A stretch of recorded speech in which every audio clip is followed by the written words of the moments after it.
Hey there, and welcome. Today, we're going to tackle one of the trickiest parts of English, the verbs. But don't worry, we're not going to bore you with a bunch of grammar charts. Instead, we're going to make this super simple by following our character, Alex, through a typical day and seeing exactly how these verbs work in the real world. I mean, we've all been there, right? Present, past, continuous. It can feel like you're juggling a million rules at once. But what if I told you that in the next few minutes, you're going to get the hang of the core tools you need to tell any story you want in English? Let's break it down and make it easy.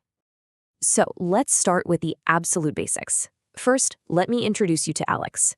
Now, before we get into what Alex does, we first need to cover who Alex is. And for that, we need the most essential building block in the entire English language, the verb to be. So we can say Alex is a student, or I am happy.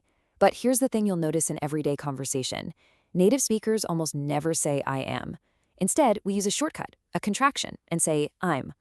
The same thing happens with he is. It becomes he's. It's a tiny tweak, but trust me, it makes your English sound way more natural. And guess what? This works for negatives too. So instead of saying something formal like, he is not a doctor, you're way more likely to hear the contracted form. He isn't a doctor. Simple enough, right? Just think of this as our foundation. Everything else we talk about today is going to build right on top of it. Okay, so now let's get into Alex's daily life. When we talk about habits, routines, things that are generally true, we use a tense called the present simple. It's basically how we describe what Alex does on the regular. All right, so present simple is pretty straightforward, for the most part. But there's this one little detail you've really got to watch out for. When the subject is he, she, or it, the verb needs a little something extra on the end. For verbs ending in sounds like ch or sh, we add es. So you wouldn't say Alex watch a movie. Nope. You'd say Alex watches a movie. And here's the other main spelling change you need to know. See, if a verb ends in a consonant plus a y, like study, that y completely changes to ies, which means Alex studies every night. Okay, let's pull all those rules together in one spot, shall we? For most verbs, you just slap an s on the end. But for those tricky special endings, it's es or ies. And don't forget the weird one. Have becomes has. Honestly, this is a great slide to grab a screenshot of. You'll thank yourself later. All right, so we've covered what Alex does every day. But what's Alex doing like right this second? For actions that are happening at this very moment, we need a whole new tool. And that's the present continuous. And you're going to love this because the formula is super, super easy. You just grab our first building block, the verb to be, and then add your main action verb with an ing on the end. So it looks like this. Alex is reading a book.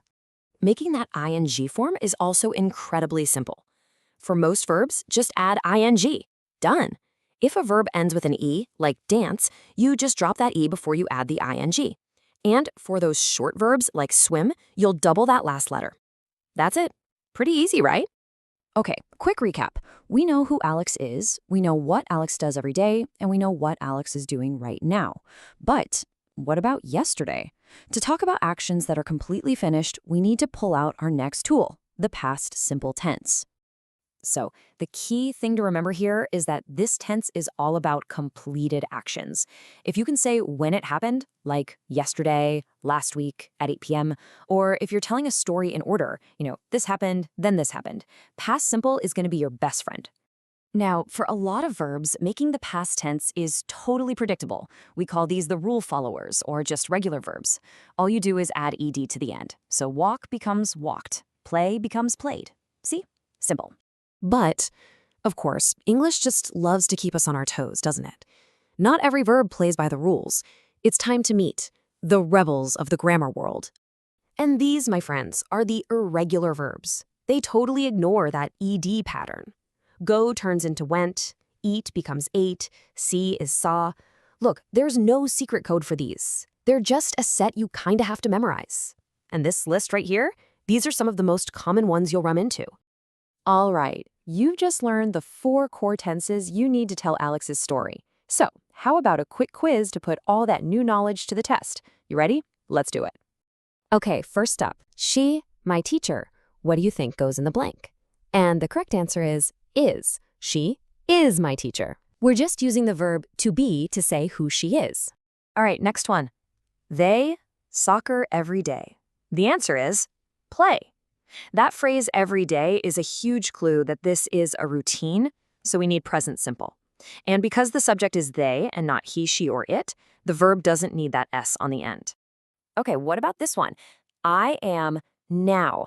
The keyword here is now, which tells you the action is happening at this very moment. So we need the present continuous. I am studying. And for our last question, a movie yesterday. Yesterday is our big signal that the action is over and done with, so we need the past simple. The answer is watched. We watched a movie yesterday. You guys did great. And just like that, there you have it. You've now got the 4 essential tools to talk about who someone is, what they do every day, what they're doing right now, and what they did in the past. You can officially tell a complete story from start to finish. So, we've nailed the past and the present, but hey, what about the future? Or what about all those tricky if sentences? You know, English grammar is just full of these little puzzles. So our question to you is, what's the next puzzle you want us to solve together? Let us know down in the comments.